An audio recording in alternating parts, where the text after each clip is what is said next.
Socialist candidate François Hollande beats Nicolas Sarkozy in France's presidential election. How will this affect France, the Eurozone, and so-called austerity? I'm Alan Barton. Stand by for Front Page.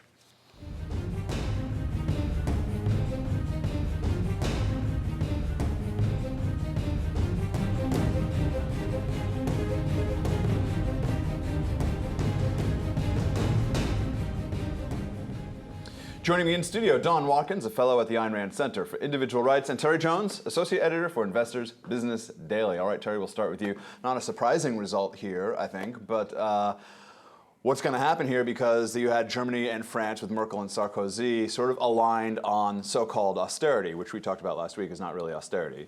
But Hollande seems to be sort of like, no.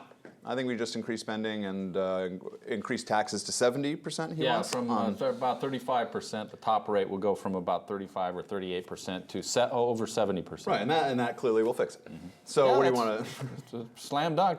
Yeah. Problem solved. Right. Yeah, this is nutty because France and Greece both had elections, and in both cases the elections essentially bolstered the anti-austerity groupings.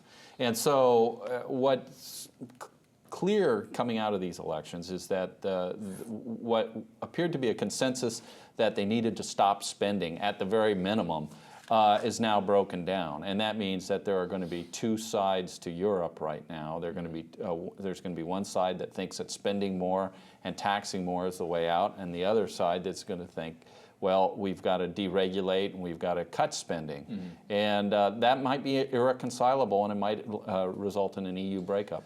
Don Hollande is a member of the Socialist Party, of course, and made some anti-free market remarks during the election. Let's take a look. In the battle now beginning, I will tell you who my enemy is. Mon véritable adversaire. My real enemy. Il n'a pas de nom. He has no name, Pas de visage. no face, no party. He will never run for office, Jamais sa candidature. and so will never be elected. Yet he governs. Il gouverne. This enemy is the world of finance. C'est le monde de la finance.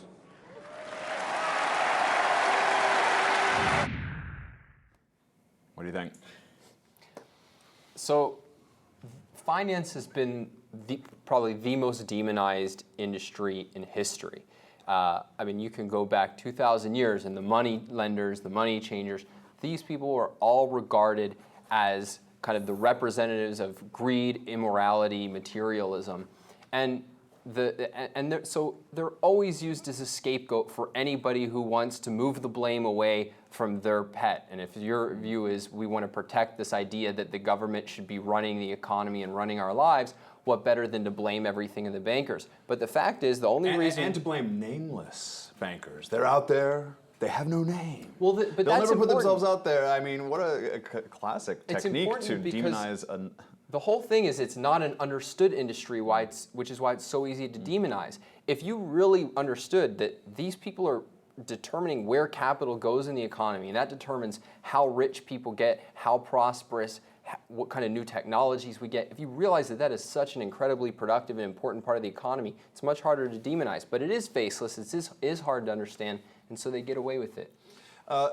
How big a difference are we really going to have here with Sarkozy, who was not exactly a guy who reduced the size of government? I think spending to GDP, government spending to GDP is higher than any other country in the Eurozone. Yeah. In France. Yes. And that was after 3 years of Sarkozy or 4 years of Sarkozy. So is there really going to be a difference here in terms of what's actually going to happen in real world? Yeah, there will be a difference, and the difference will be that as France faces an inevitable reckoning with its own out-of-control debt, it's going to have to stop spending more. And if it doesn't under François Hollande, they will have a very serious reckoning with the markets. And I think what's eventually going to happen is you're going to have a tier of semi-responsible states separating from the rest of Europe, simply because what's going on right now there is untenable. I mean, over the last 10 years, the amount of government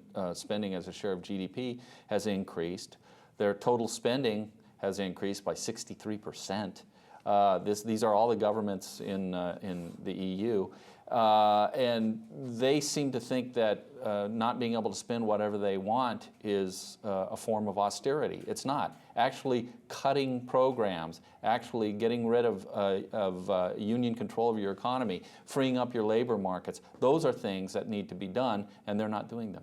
Don, anything you want to feed off here on terms of the austerity? Because they're saying, well, austerity doesn't work. I don't think, first of all, we haven't had real so-called austerity. We've had talk about possible reduction, and they say, well, that doesn't work. So austerity doesn't work. Well, that's why you have to throw out the entire term. I mean, you could make an objective definition of it, but what it's doing is it's packaging together all kinds of different policies when the real essential distinction is between policies that grow government's control over the economy and policies that decrease government's control over the economy. And the fact is, government's control over the economy in those countries has only increased overall. I mean, the taxes, spending in the cases where it has been cut has been basically shaved. In France, hasn't been cut at all. So throw out the term, let's talk about these particular policies, and let's look at the real issue. Is the solution going to be spend more of other people's money? Well, as Terry's pointing out, I mean, that's not really a viable solution past the 2 days in the future. But the whole thing is, in these societies, they don't care about 2 days in the future. It's the sky's not going to fall tomorrow, so I'm not going to allow you to cut my benefits today. Yeah, they talk about students having to retire 2 years later in 40 years. Yeah, in 40 years. In 40 years, and they're like, they'll throw a spaz in the public square because in 40 years they might have to work 2 more years. Yeah. But let's go to Greece, which is no better than France, of course. What does it look like if Greece pulls out of the Eurozone? What mechanically actually happens? I know a lot of people are afraid of it, but what are the mechanics of it, and how does it affect different parties, including the U.S.? Yeah, the first thing they have to do is they're going to have a reckoning with the debt they owe in euros, and that's a big problem because they do owe money, and if they default on it, they're going to have to create a currency. They'll presumably they'll go back to the old drachma. They'll create a currency that will parallel the euro and swap the euros for the drachma. Now you say, well, won't that be a success? Won't that work? No, because almost immediately the drachma will go into a tailspin. It'll be devalued. They'll have super high inflation, and they'll be unable to pay their bills without running the printing presses. And then what will happen is they will have true austerity imposed on them because they will not be able to buy anything from outside. Nobody will want drachma. And so that's really, like, I keep on wondering, like, what's the thing, what gets pushed against the wall that actually affects change? And I think you hit it there. Yeah. They won't be able to buy anything from outside the country. The country has to become self-sufficient. And in dealing with its own self, theoretically, will have to become honest in terms of who can pay what and who owes what. Nobody will want to finance trade with them. Nobody will want to lend them money because they don't want to get worthless drachma back in return. So that Greece, by pulling out of the euro, right now, the eurozone is attempting to impose some sort of budget discipline on Greece. If Greece withdraws from the euro, which looks very, very likely now, they will have austerity imposed upon them by their own currency. Don, any last words here on currency, the value of it, money, countries? Well, I mean, this should be a lesson to us. What's going on in Europe, the number one thing we can take away is that we need to get our house in order, and the sooner the better, and that the key to doing it is cut government spending, cut taxes, lower the burden of government, fix the entitlement system, and then what you'll have is real growth, real economic growth, and then 10 years, 15 years in the future, we don't have to be Greece, we don't have to be France. All right, thanks guys. For Don and Terry, I'm Alan Barton, and you've been watching Front Page.